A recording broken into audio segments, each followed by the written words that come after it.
Hi guys, I'm Elliott with GuitarEdge.com. I'm here with Ben Kasica. How you doing, man? I'm doing great, man. Good, man. Why don't you tell me a little about your PRS that you have? I'm playing an SC250 that should have been polished. I'm just kidding. Yeah, SC250, and I find that I used to use GMP guitars, which is a kind of a custom company from California, and they had a guitar called the Roxy. It's a pretty heavy guitar, you know, it kind of similar to like a Gibson Les Paul, something like that. And so this, I feel like, compares to that a lot. It's a little bit smoother than a Gibson, just more of a modern edge to it. So I use this. Right now we're in D-tuning, and we use 10 to 46 gauge strings. I'm using GHS strings now. And yeah, so I switch between this and another SE250 that's tuned down to drop B, actually, with a 13 to 60 gauge. So it gets pretty heavy there and pretty thick strings, but you know, it makes it beefy sounding. So yeah. Very cool, man. Well, we can see your pedal board down here. Why don't you kind of tell us what you got going on? Nothing too incredibly fancy. I've been, you know what, about 7 years ago we were a bit more electronic-y, and I had like every weird pedal you'd ever imagine, and they would just constantly be breaking on the road. So I'd be like, oh, it's $400 on this pedal, and then it broke, you know, like the next week. And so I've tried to scale down as much as possible to things that are like essentials, I guess. So you have your essential tuner. I'll just go through my signal flow here. I go through the tuner first, and then through DD7. This is new. They just kind of replaced the DD6, I think, that was out, that had like a weird thing where you had to hold down the button and stuff. So anyway, DD7 with the tempo pedal there. Going through the box wah. I also use a what's that wah called? You know what? I'm not gonna remember it. There's a fancier wah that I actually prefer using, but I'll think of it by the end of the show. Go into the Vox wah, into a tone bone, and from this I split it and go into two separate amps, which we'll get to in a second. But coming out of there, that goes directly to the Mesa amp that I'm using, and then this goes to some more pedals here. So this is going to my Vox, the AC30HH, which is basically the head version of an AC30, and I think this is the anniversary one that we're using now. We've been switching out a few things, trying different amps here and there, but anyway, so going here, Tube Screamer. This pedal, I actually only like one setting on it. They have these other amp models that are, I don't actually like it all, so I'm trying this. I used to have the older one, but this is kind of the new version. And again, I go through a lot of pedals, being on the road and stuff, so there's probably like 4 or 5 of these around that we were switching around and stuff. I go to the OS2, which is basically just an overdrive distortion pedal. I actually heard about it from the guitar player from Radiohead has it, and I was like, oh, if that's, you know, if he's got it, it's got to be cool. So that's where I heard about it from. But basically that's replacing my turbo Rat pedal that I usually use, or the Rat 2 is another one that I use a lot as well. So anyway, coming out of that, going to a Keeley compressor. I actually have my Keeley on at all times going through my Vox. I feel like because of recording and compressing things so much, I just like compression. Like if it's not compressed, it sounds weird, dynamic, and I think because our ears are so accustomed to records being compressed as much as they are nowadays, I just prefer the compressed sound, you know, with my rig and stuff like that. So anyway, coming out of the Keeley compressor, this is the 4-knob one. It gives you a little bit more options with the tack and the clipping and stuff like that. Coming from that into the Line 6 DL4. I've used a lot of different delay pedals. I've got the Giga delay. You know, pretty much all of the digital delay stuff that Boss does, and this has just been my favorite. Like, I feel like it's got the most variety and different options and stuff. I don't do any fancy delays. I typically try to stay with digital delay or low res delay. So yeah, coming out of that, I'm trying to think what else I do. Oh yeah, coming out of this, going into the Mesa, I go through a noise suppressor just to get rid of some of that hiss. Because of the high gain Mesa amp that we're using, there's typically a little bit of a hiss that we try to get rid of. So. Cool. He's using a Mesa dual rack right now, as well as a Vox AC30. Tell us, show us what that sounds like, man.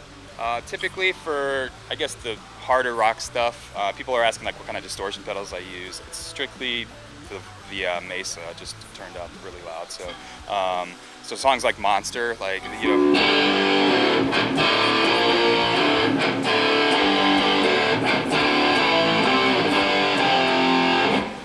That's all just the Mesa. I don't typically use both of the amps unless I'm soloing or something like that. The Vox would be something like on the song Awaken Alive, like the beginning of that. It's very clean sounding.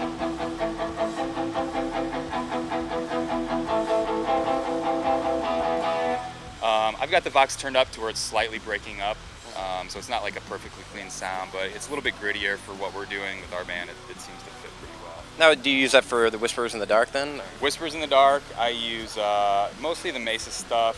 Yeah, the Vox is really for like the verses of songs, the cleaner, lighter distortions. You know, it's the typical like Brit rock sound of the Vox. So I also would kick it on for things like any soloing that I'm going to be doing. I would typically have some kind of delay going through the Vox along with the overdub distortion. As you can hear, the little bit of a hiss going on.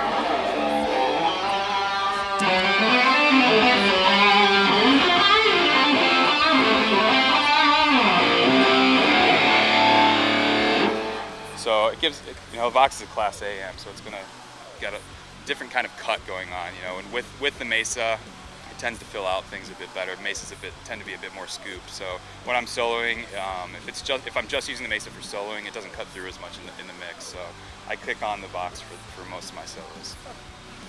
This is the Vox AC30HH, and it's basically this was replacing. I used an AC30 for years and years, just the combo amp. This is a little bit fancier. I don't have to. I can put the cabs wherever I need to off stage. It makes things a little bit easier for our sound guys. So we've been trying this for about 3 months, and it's been pretty solid so far. I like the sound of it. It's a Vox, you know. I love Vox sounds. So we're running that through we're actually running that through a Mesa cab, so it's got the vintage 30s in it. I would actually prefer using an open cabinet, so I think I'm gonna actually cut off the back and kind of keep it open. It sounds a little bit boxy right now, but it's you know, good enough for live. For a sound guy, we actually use a couple DIs, so we're coming out of these heads and going directly into these DIs before we're going to the cabinets. This is a Sequus Motherload. These are really hard to find, they're really expensive.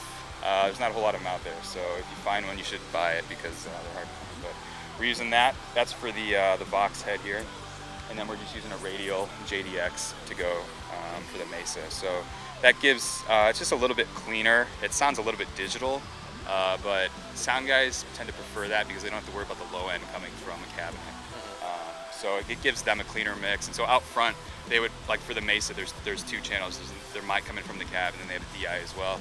He typically splits that, and you know, the cab's on one side, DI's on the other. So it kind of gives it it makes it bigger sounding, I guess. It spreads the sound out a bit and then leaves room for the vocals to come through a bit more. So that would be the purpose for the DIs. We're using Sennheiser wireless. I don't actually know anything about this other than it's brand new and it's fancy and it sounds better than what we used to have. So Sennheiser's been really good to us with that. So. All right, for the beginning of Whispers in the Dark, there's a really cool delayed, clean part that kind of is going on. I think there's some distortion as well, but tell us about that. Lead part of Whispers, I actually have both of my delays going. So I have the DD7, which is going to both amps, and then I've got the DL4, which is just going to the box as well, with the OS2 pedal. So typically,